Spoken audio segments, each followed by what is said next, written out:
Привет! Сегодня поговорим о том, почему иногда лучше держать свои планы и цели при себе. Вы наверняка замечали людей, которые много говорят о грандиозных планах, но редко что-то делают, и наоборот, тех, кто тихо работает, а потом удивляет всех результатами. Давайте разберемся, почему так происходит. Когда мы рассказываем о своих планах, в мозгу происходит интересный процесс. Мы получаем небольшую дозу удовольствия уже от самого рассказа, словно частично достигли цели. Психологи называют это явление социальной реальностью. Объявив о своих намерениях, мы уже чувствуем часть того удовлетворения, которое должны были получить от реального достижения. И что происходит? Снижается мотивация довести дело до конца. Это не просто теория. Ученые из Нью-Йоркского университета под руководством Питера Голвицера провели серию экспериментов.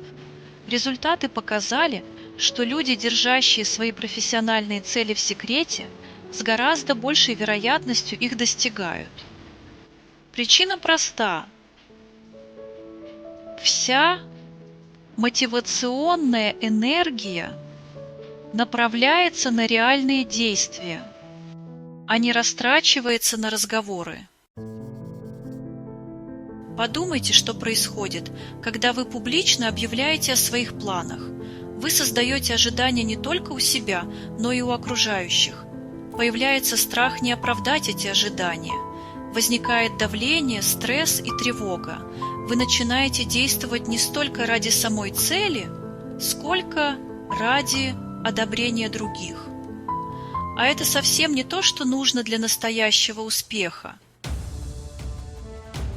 Есть и другая сторона. Когда вы держите планы при себе, вы защищаете их от внешнего негатива. Ведь что часто происходит, когда мы делимся амбициозными идеями? Мы слышим критику, иногда даже насмешки или скептицизм. Это слишком сложно, у тебя не получится, я знаю человека, который пробовал и провалился. Такие комментарии могут серьезно подорвать уверенность, особенно на начальных этапах, когда идея еще хрупкая.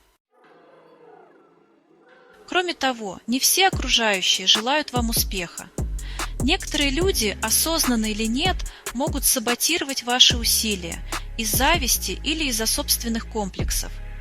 Когда вы держите ваши планы в тайне, то вы избегаете этого риска. Конечно, существуют ситуации, когда о планах все-таки стоит говорить. Например, если вам требуется конкретная помощь или ресурсы для реализации проекта, или когда вы ищете конструктивную обратную связь от экспертов в нужной области. Также имеет смысл рассказать о своих планах, если вы ищете единомышленников для совместной работы. Но даже в этих случаях лучше делиться информацией выборочно, только с теми, кто действительно может помочь, а не анонсировать свои намерения всему миру. Вместо фразы «я собираюсь сделать» попробуйте сконцентрироваться на самих действиях.